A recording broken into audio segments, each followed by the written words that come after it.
Olá, e retornando então no nosso diálogo franco com o Padre Marcelo, que veio de Portugal conversar com a gente aqui, né, na sua folga aqui no Brasil, para nossa alegria.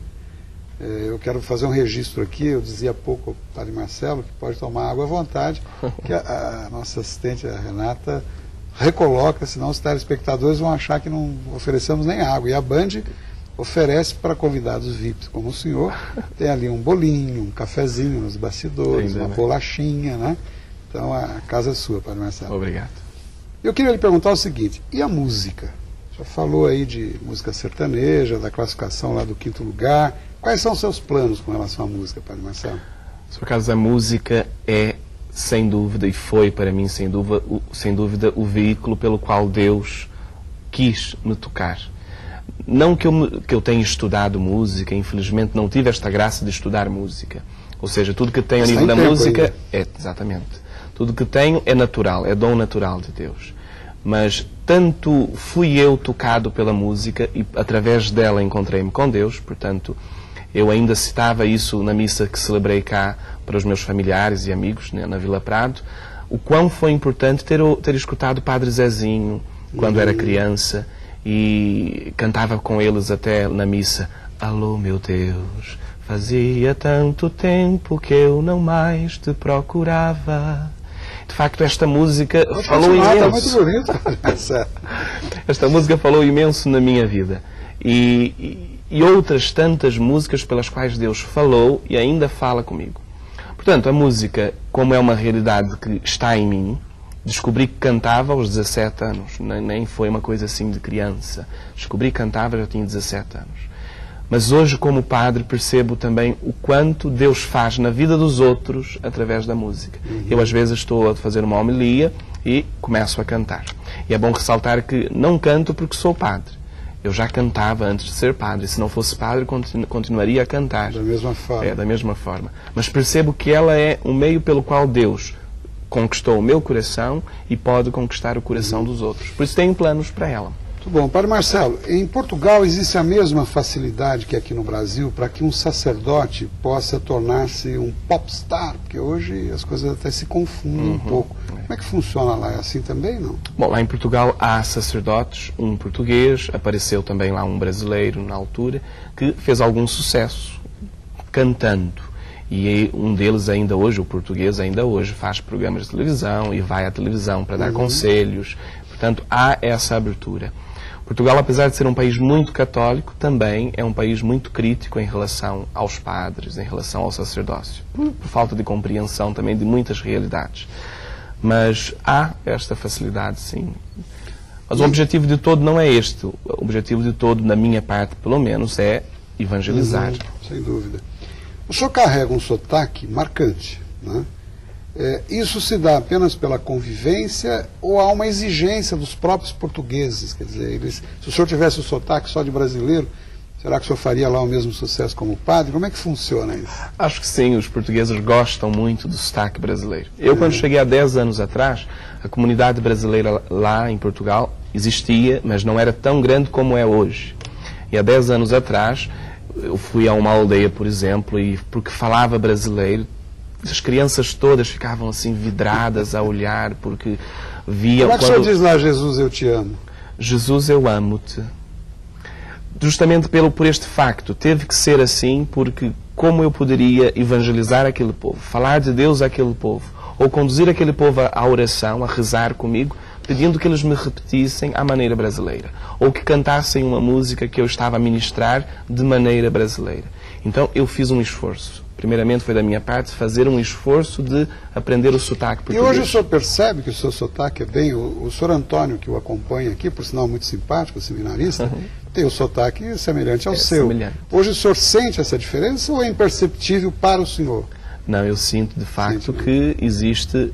Até é bom ressaltar que... Seus pais estranham ou não? Estranho um pouco, mas eu também tenho que ceder um bocadinho à linguagem deles. Tenho que falar um bocadinho a imagem deles para eles me perceberem às vezes. Mas o que acontece, o Roberto Leal, por exemplo, em Portugal, ele é chamado de brasileiro, e aqui no em Brasil é chamado de português. E o meu sotaque, muitas vezes, estou a conversar com um brasileiro em Portugal, eles pensam que eu sou português. Mas se eu, na minha conversa com um brasileiro, de vez em quando eu descaio e eles logo veem que de facto eu sou brasileiro. Padre, a vida religiosa impõe sacrifícios, naturalmente. O senhor, jovem como aceita o celibato e todas as exigências da igreja para manter-se fiel ao sacerdócio? O celibato, na minha opinião, e não só, é a coisa mais bela que a Igreja Católica tem.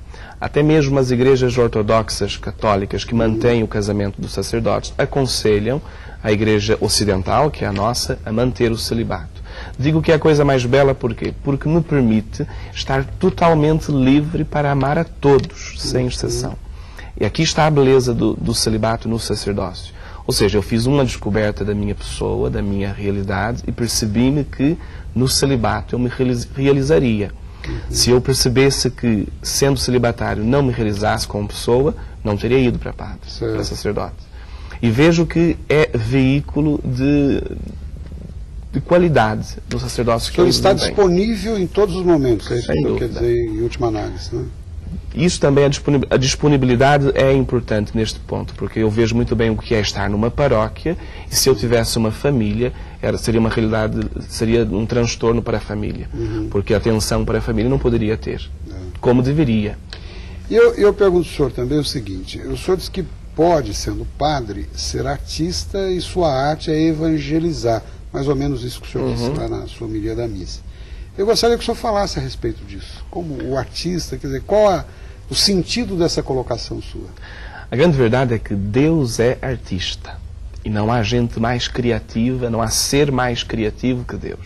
E nós, como somos filhos de Deus, filho de peixe, cá no Brasil se diz peixinho é. Em Portugal diz sabe nadar. Sabe nadar. Filho de peixe sabe nadar. Eu acho que nós todos temos um pouco de artistas em nós. É claro que há pessoas que recebem a arte de uma maneira, tem uma expressão que é a música, ou a pintura, ou o teatro.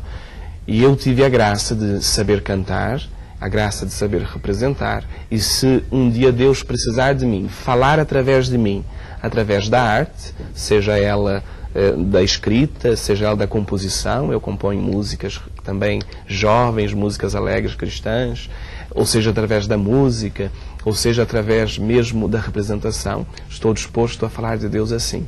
Ao mesmo tempo que estou disposto a falar de Deus na celebração da Eucaristia, no contato com as pessoas.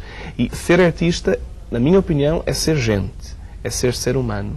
A arte expressa-se desta maneira. A maneira de ser de cada um é uma arte. A comunhão dos santos, a gente pode dizer que acontece aí, sendo artista. Exatamente. Eu acho que, porque o ser humano nunca acaba. Deus não nos criou para nós acabarmos. E tanto eu que aqui estou hoje sou um artista de Deus, como alguém que já partiu e se encontra com Deus no céu, também é um artista de Deus. Padre Marcelo, um grande prazer recebê-lo aqui. Infelizmente o nosso tempo limitado como é, passou tão rápido, né? É verdade. Eu quero desejar muito sucesso ao senhor, pedir a sua bênção, aí se o senhor, se possível também, conceder a bênção a todos que nos assistem. Sim. Nós temos aí uns segundinhos finais. Muito obrigado mais uma vez. Obrigado, sucesso ao senhor sempre. Obrigado. Posso? Por favor. Portanto, queria, de facto, pedir a cada um que se encontre com Deus, que faça exatamente isso que eu fiz, que procure colocar Deus na sua vida e perceber onde Ele está. Que a bênção de Deus esteja consigo, com a sua família, nas suas necessidades. Em nome do Pai, e do Filho, e do Espírito Santo. Amém. Muito obrigado a todos pela audiência mais uma vez. Esse programa é diferente, como todos viram, o nosso diálogo muito franco com o Padre Marcelo, português, aliás, está em Portugal, é pindamonhangabense, brasileiro, vale paraibano e português. É verdade. Muito obrigado mais uma vez ao senhor pela presença, pela bênção, e nós voltamos no próximo domingo, no mesmo horário, 9h30 da manhã, se Deus quiser. Até lá.